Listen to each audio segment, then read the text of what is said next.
Hello and good morning everyone. I hope you are doing good. So guys, today's video is going to be very important for all the law aspirants who are preparing for the DU LLB, BHU LLB or the Punjab University.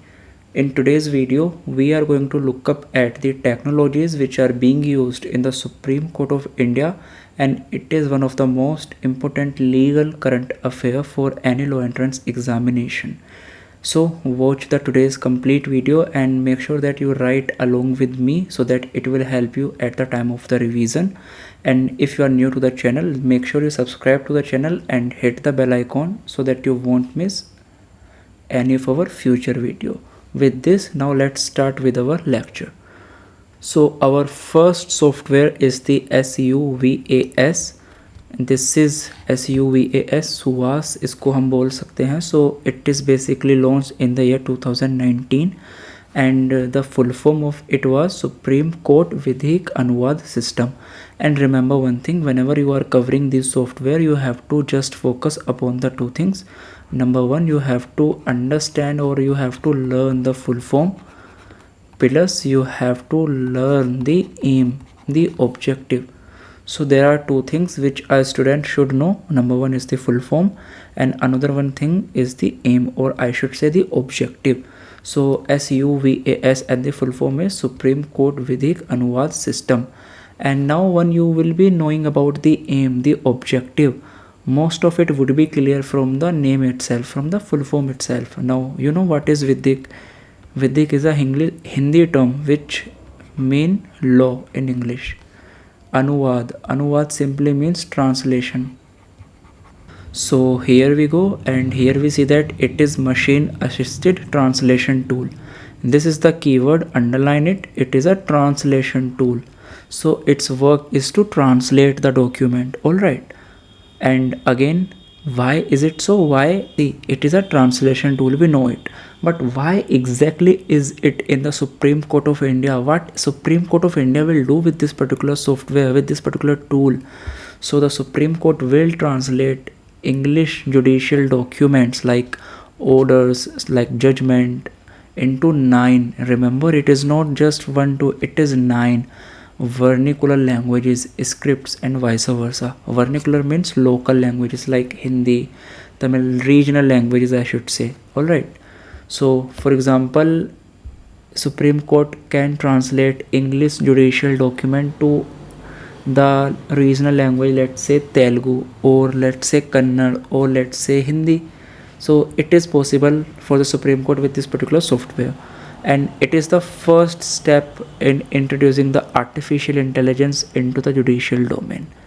See, you understand what is it, and we will also look up at it in more detail, or I should say that we will also look up at it in some another form later part of this video, where I would be discussing that exactly how can they make and frame the questions in the examination and how you should be preparing for that. But at this point of time, I would say whatever I am covering here in the video, whatever is written before your screen, it is important. Apart from it, nothing is going to be asked from this particular topic in the examination. All the relevant information is on your screen. You just have to pause the screen and take them and note them. Alright. Now moving on to our next development. The second one is the SUPACE. It is in 2021. Year is important. How year will become more important for you, I will tell you later in this video. So the full form of it is the Supreme Court Portal for Assistance in Courts Efficacy.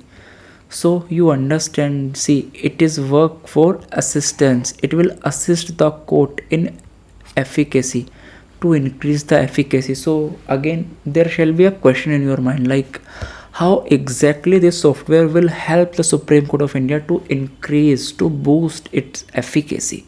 So it will do this. Why and how?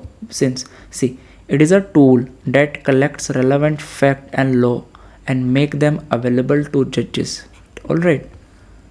सो क्या करता है ये, जितने भी किसी case से related important fact होते हैं, उससे रिलेटेड जो भी लॉज इम्प्लाई होंगे, ये उन सभी को कलेक्ट करेगा और उन सारे इन्फॉर्मेशन को जजेस के सामने प्रेजेंट कर देगा। एंड अब जजेस का रोल इतना ईजी हो जाएगा कि उनको सिर्फ और सिर्फ यहाँ पे डिसीजन बनाना है, ठीक है। जितने भी फैक्ट हैं, जितने भी इंपॉर्टेंट लीगल प्रोविजंस हैं, all of them will be available before a जज with this particular software. So it became very easy for a judge to pass a judgment. Now it's will assist the judge with legal research. जितनी भी legal research होती है, it will do that for a judge. And remember, this will only help in facts and laws foundation, and it will not be used for the decision making. For decision making part, only the judiciary will be participated. Alright, the judge will make a decision, not a machine will do that. Now again, this is FASTER 2022, and guys, I would strongly says that mark it. It is most important, and there is a very high probability that you will see this question in this year DU LLB exam. So FASTER, faster, it is launched by the Chief Justice of India, that is Sir N.V. Ramana, and the full form of it is that fast and secure transmission of electronic record.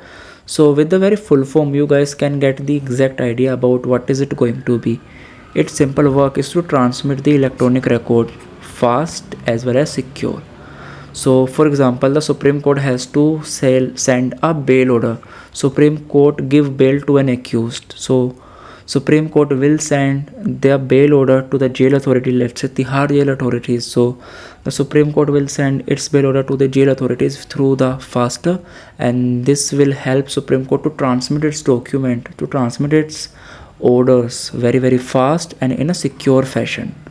So you see that it will save a lot of time. For example, if the bail order has to go physically in a hard copy manner, it will take time. It will take definitely time. Exactly, once we have to send the Supreme Court order into the very far part of the country, let's say we have to send it to the Tamil Nadu. Alright, Tamil Nadu में कोई Supreme Court का bail order जाना है. So if it has to be go through the paper, it will take a lot of time to reach that particular bail order. But now the Supreme Court send it very fast with this particular software, instant. This is latest 2022, and it is very important. And now if you have seen these three, these are the most important one. Now I am having two more for you. These are also important, but not as important as they are. So just have a quick look up at these two particular softwares as well. So these are some other developments in this particular field. Number one is the Supreme Court of India Interact. It is 2020, and its main purpose is to make the benches of the Supreme Court paperless. Its main aim is that the Supreme Court will work without much papers. Alright, paperless, like electronic. And another one is the LIMS, LIMBS. And remember one thing, that LIM is not used by the Supreme Court of India. Supreme Court does not use it. It is used by the Government of India. It is made for the purpose for the Government of India, and it is developed by the Department of Legal Affairs, that is the Ministry of Law and Justice. So Ministry of Law and Justice had developed this particular web portal, that is LIMBS LIMS, and it is not used by the Supreme Court but by the Government of India. And you know that the government, whether it is a state or the union government, is basically 60% cases government is litigant. Alright, either they are the petitioner or they are the respondent, but they are having the participation into a case. So it will aim is to track the life cycle of a case efficiently. For example, there is a case filed for a different governmental department, so it will just see the different cycle how a case is going through, from the very initial beginning of a district court, then to the high court, then Supreme Court. All the journey of the case will be tracked with this particular software, so that the government can effectively work over it and reduce the pendency in the court. So these are all the legal development. Again, I am saying these two are not very important, but still it is your duty to just have a quick reference to this, so that if a question pop up in the examination, you would be in the position to mark it correct.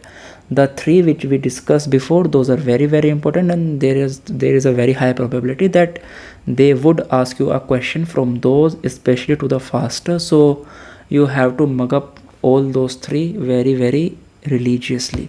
Now just a quick comparison between those three software, and just have a quick glance that how the examiner can exactly form the questions from you and what the examiner would expect from you. So here we are going to just compare these three, and number one thing which is important is the year.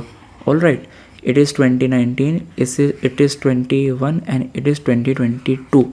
Now why I am emphasizing more over the years, you have to understand the chronology. All right, आपको chronology समझना होगा.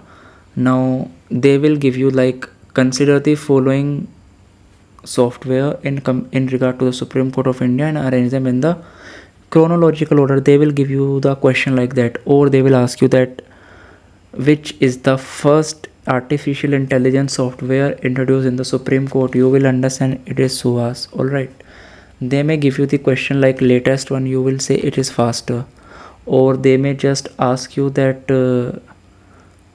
first को पहले कौन सा आया उसके बाद कौन सा आया. So you have to arrange it. All right, so it is important for you to just remember the chronology because it is important and they may ask you. And that's all about it. And just a little bit of knowledge, their full form again, as I have told you, their full form and their aim, these two things became important. Apart from it, whatever I have write on the slides, it is important for you and you just have to mug up that. Apart from it, nothing is important. And if you have known this much, if you have understood this much, then I am having a question for you, and I expect that all of my audience would be in the position to solve this particular question, and I am very positive towards it.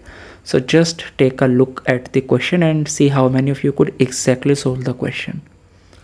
So this is the question: who is the chairperson of the E Committee of the Supreme Court of India? And here are your four options, and I expect my audience to mark the right one. So it is option number A, that is D.Y. Chandrachud. So Justice D.Y. Chandrachud is the chairperson of the E Committee of the Supreme Court of India, and it is also very important. So put a mark over it, since it can also pop up in the examination any year. It is very important. All right. So if you have understood this much, before I bind up my video, before I bind up my lecture, I would just give you some 3 questions you have to ask from yourself. So here are 3 questions for you. So these are the 3 self-check questions you have to ask from yourself, and इनको आप ईमानदारी से answer करना, and just ask yourself these 3 questions. all right, and ईमानदारी से उनका answer करना, ठीक. And with this I am binding my lecture, and I hope that you guys like the video. And if you guys like my content, then make sure you like the video, you subscribe to the channel, hit the bell icon, and also comment your doubts in the comment box. If you are having any doubt regarding to the form fillation of the DU or regarding the preparation strategy and all, you guys can email me to my email ID. The link is in the description box. You can also contact me through the Instagram. If you are having any other problem, feel free to ask me any social media platform, or you can simply put a comment. I will definitely reply with it. And with this, we end our today's video, and see you soon in the next video. जब तक के लिए thank you, bye bye, take care, shining off.